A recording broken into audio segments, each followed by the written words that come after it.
Zimbabwe is a nation famous for its stunning natural landscape, diverse wildlife, and the iconic Victoria Falls. Not just known for its beauty, it also has a rich history as seen today through the ruins of Great Zimbabwe. As a landlocked nation, it is bordered by Zambia to the north, Mozambique to the east, South Africa to the south, and Botswana to the west, with a small section of Namibia very narrowly touching its northwestern tip via the Caprivi Strip. Today, we're going to be exploring the post-independence history of Zimbabwe, the journey it took to gain independence, and how the country progressed ever since. Our story begins back in the 1880s, when the famous British imperialist Cecil Rhodes set his sight on the region. Through the British South Africa Company, he pushed north from Kimberley, a diamond mining city in South Africa, laying railway lines and most notably signing dubious treaties with King Lobengula of the Ndebele people, helping to secure vast mineral rights. By 1898, the territory was renamed Southern Rhodesia in honor of Rhodes himself. The years that followed brought a push for immigration and colonization, while settlers flooded in, leading to the rise of mass land dispossession. To counter this, the first Chimurenga uprising, lasting between 1896 to 1897, marked the first major resistance by the Shona and Ndebele people, but they were brutally crushed. As World War I approached, the 25-year term of the British South Africa Company Charter was due to expire and was extended for 10 years with the potential for self-government.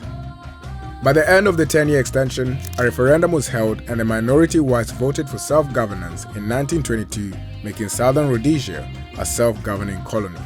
Then came the 1930s, when major land reforms were introduced to formally divide land by race under the Land Apportionment Act, granting 50% of fertile territory to a white minority and confining millions of black Africans to marginal lands.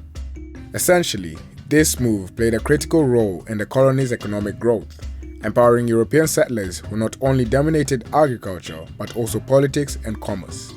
In 1953, the British attempted a move that would change the region forever.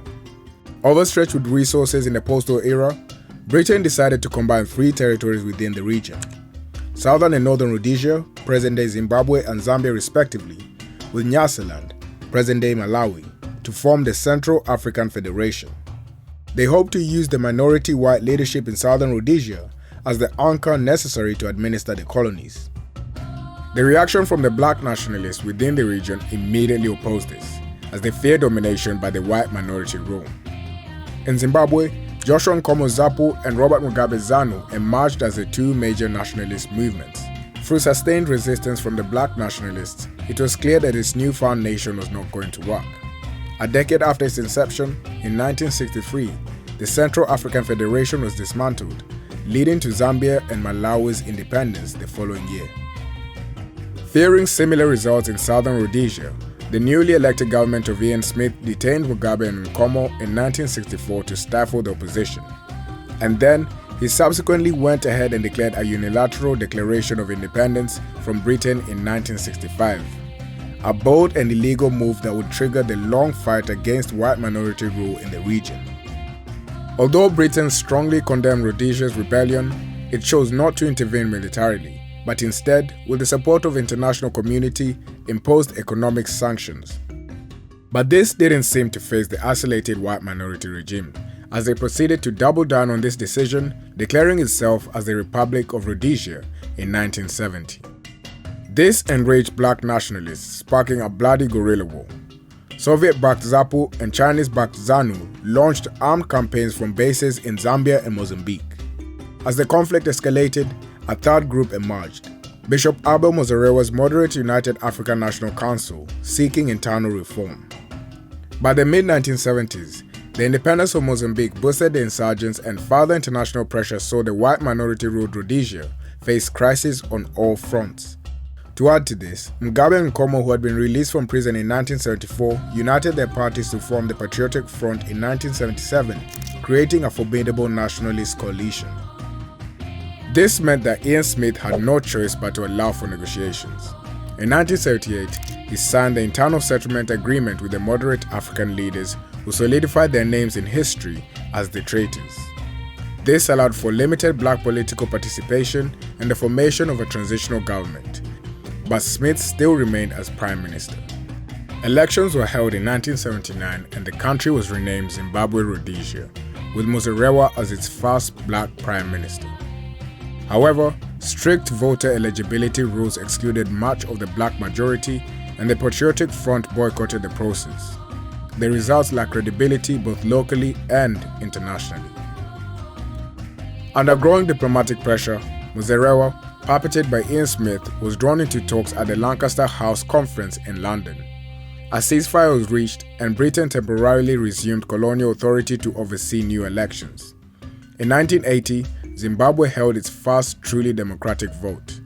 Mugabe's ZANU-PF won a sweeping majority, and on April 18, 1980, Zimbabwe officially gained independence, with Mugabe as prime minister and Canaan Banana as a ceremonial president.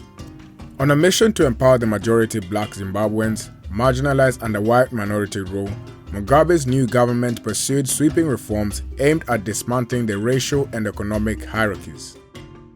At the heart of this effort was land reform, aimed at redistributing land held by a white minority to the black majority.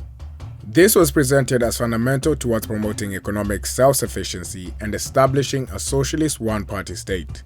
Additionally, the government imposed an elaborate health and educational program that saw Zimbabweans rise to achieve one of the highest literacy levels among African nations. By 1982, cracks in the political alliance between Mugabe's ZANU and Joshua Nkomo's ZAPU began to widen. Mugabe accused Nkomo of plotting a coup and dismissed him from his office in 1982. In retaliation, Nkomo's supporters in Matabeleland rebelled, triggering a violent internal conflict. Mugabe responded by unleashing the 5th Brigade, an elite military unit trained by North Korea. Over a 5-year campaign known as the Guku Rahundi, this unit carried out systematic atrocities in the Matabeleland and Midland provinces. Realizing that this was only enduring the hard-fought freedom they worked tirelessly to attain, both men finally came to their senses in 1987. Mugabe and Nkomo reached an agreement whereby ZAPU was subsumed into ZANU-PF. Mugabe became the country's first executive president, using his powers to change the constitution, with Nkomo becoming one of the nation's 2 vice presidents. This was followed by elections in 1990 in which Mugabe and ZANU-PF won by a clean sweep. Despite political unification, the 1990s brought severe economic decline. Inflation soared, unemployment rose, and public services began to deteriorate. Strikes became frequent, led by students, doctors, nurses, and trade unions who were frustrated with wage stagnation and declining living standards.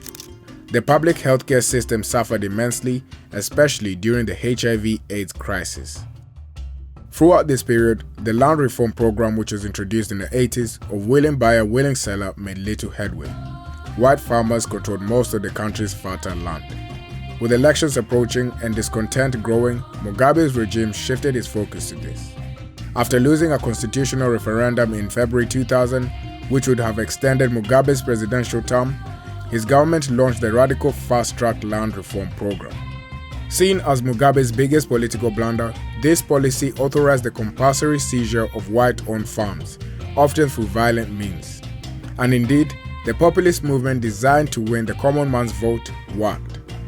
ZANU-PF fought off a challenge from the opposition Movement for Democratic Change (MDC), led by Morgan Tsvangirai in parliamentary elections in June 2000.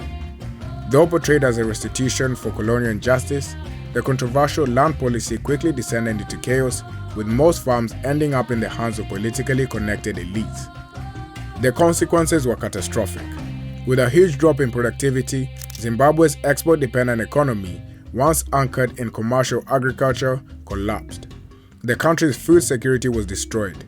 International donors and institutions, including the IMF and World Bank, withdrew their support. But the straw that broke the camel's back was Mugabe's re-election victory over Tsvangirai in 2002. Amid allegations of violent and blatant election tampering, Zimbabwe found itself beset by a wide range of international sanctions and were eventually suspended by the Commonwealth of Nations. Furthermore, the United States enactment of the Zimbabwe Democracy and Economic Recovery Act led to the freezing of the Zimbabwean government's credit lines. By 2003, the country's economy had collapsed. It is estimated that a quarter of Zimbabwe's 11 million people at the time had fled the country.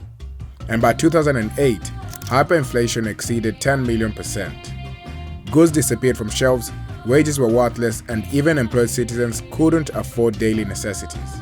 Over 80% of Zimbabweans were unemployed, leading to continued mass migration to neighboring countries like South Africa and Botswana. Then came the disputed 2008 elections. After a 2-week delay, it became clear that Tsvangirai's MDCT had narrowly won control of the lower house of parliament. The presidential results were less clear, but the momentum had shifted. A tense standoff ensued. For months, Zimbabwe was caught in a political limbo.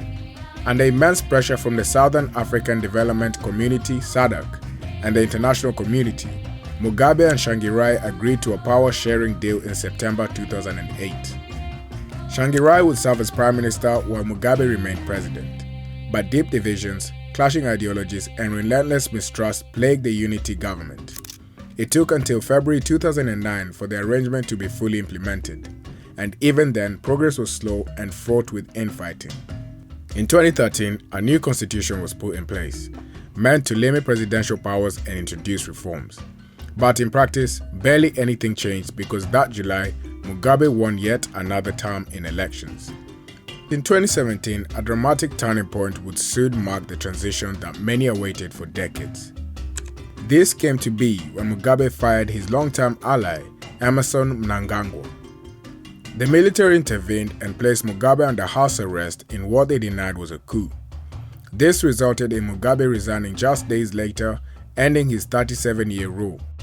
Mnangagwa was swiftly installed as the new president, and it was clear for all to see who the man in charge truly was. After taking power, President Emmerson Mnangagwa set out to reshape Zimbabwe's image on the world stage. He promised a fresh start, declaring that Zimbabwe was now open for business. His government signaled a break from the Mugabe-era policies by offering 99-year land leases to the remaining white farmers as an attempt to rebuild trust and revive the collapsed agricultural sector. Like his predecessor, Mnangagwa went on to win the 2018 and 2023 elections under heavy allegations of fraud. Trying to undo the mistakes of the past, Zimbabwe went on to rejoin the Commonwealth in 2023. As of today, it is unclear as to which direction the country is taking to recover from the reign of Mugabe. Clearly, there is still a long way to go as the nation keeps hoping for a better future. This is the post-independence history of Zimbabwe, a story still in writing.